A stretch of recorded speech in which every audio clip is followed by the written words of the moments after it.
مومنو اللہ سے ڈرو جیسا کہ اس سے ڈرنے کا حق ہے، اور مرنا تو مسلمان ہی مرنا، اور کسی شخص میں طاقت نہیں کہ اللہ کے حکم کے بغیر مر جائے۔ اس نے موت کا وقت مقرر کر کے لکھ رکھا ہے، اور جو شخص دنیا میں اپنے اعمال کا بدلہ چاہے اس کو ہم یہی بدلہ دے دیں گے، اور جو آخرت میں طالب ثواب ہو اس کو وہاں اجر عطا کریں گے، اور ہم شکر گزاروں کو عنقریب بہت اچھا صلہ دیں گے۔ ہر شخص کو موت کا مزہ چکھنا ہے، اور تم کو قیامت کے دن تمہارے اعمال کا پورا پورا بدلہ دیا جائے گا۔ تو جو شخص دوزخ سے دور رکھا گیا اور بہشت میں داخل کیا گیا وہ مراد کو پہنچ گیا۔ اور دنیا کی زندگی تو دھوکے کا سامان ہے۔ اے اہل ایمان، تمہارے مال و جان میں تمہاری آزمائش ضرور کی جائے گی، اور تم اہل کتاب سے اور ان لوگوں سے جو مشرک ہیں بہت سی ایذا کی باتیں سنو گے۔ تو اگر صبر اور پرہیزگاری کرتے رہو گے تو یہ بڑی ہمت کے کام ہے۔ اور کاش تم ان ظالم یعنی مشرک لوگوں کو اس وقت دیکھو جب موت کی سختیوں میں مبتلا ہوں، اور فرشتے ان کی طرف ہاتھ بڑھا رہے ہوں کہ نکالو اپنی جانیں، آج تم کو ذلت کے عذاب کی سزا دی جائے گی، اس لیے کہ تم اللہ پر جھوٹ بولا کرتے تھے اور اس کی آیتوں سے سرکشی کرتے تھے۔ اور جیسا ہم نے تم لوگوں کو پہلی بار پیدا کیا تھا ایسا ہی آج اکیلے اکیلے تم ہمارے پاس آ گئے، اور جو مال و متاع ہم نے تمہیں عطا فرمایا تھا وہ سب اپنی پیٹھ پیچھے چھوڑ آئے، اور ہم تمہارے ساتھ تمہارے سفارشیوں کو بھی نہیں دیکھتے جن کی نسبت تم خیال کرتے تھے کہ وہ تمہارے سفارشی اور ہمارے شریک ہیں۔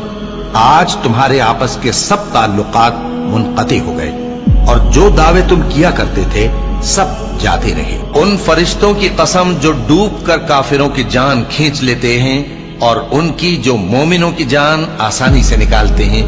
پھر جب جان گلے تک آ پہنچتی ہے اور تم اس وقت کی حالت کو دیکھا کرتے ہو، اور ہم اس مرنے والے کے تم سے بھی زیادہ نزدیک ہوتے ہیں لیکن تم کو نظر نہیں آتے۔ بس اگر تم کسی کے بس میں نہیں ہو تو اگر سچے ہو تو تم جان کو لوٹا کیوں نہیں لیتے؟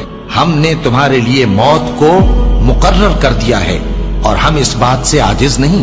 ہاں، جب جان گلے تک پہنچ جائے اور لوگ کہنے لگیں اس وقت کون جھاڑ پھونک کرنے والا ہے، اور اس جاں بلب نے سمجھا کہ اب جدائی کا وقت ہے اور پنڈلی سے پنڈلی لپٹ جائے، اس دن تجھ کو اپنے پروردگار کی طرف کھینچے چلے چلنا ہے۔ پھر ایسے مغرور نے نہ تو پیغمبر صلی اللہ علیہ وآلہ وسلم کو سچا جانا اور نہ نماز پڑھی، لیکن جھٹلایا اور منہ پھیر لیا، پھر اپنے گھر والوں کے پاس اکڑتا ہوا چل دیا۔ خرابی ہے تیری، خرابی پر خرابی ہے، پھر خرابی ہے تیری، خرابی پر خرابی ہے۔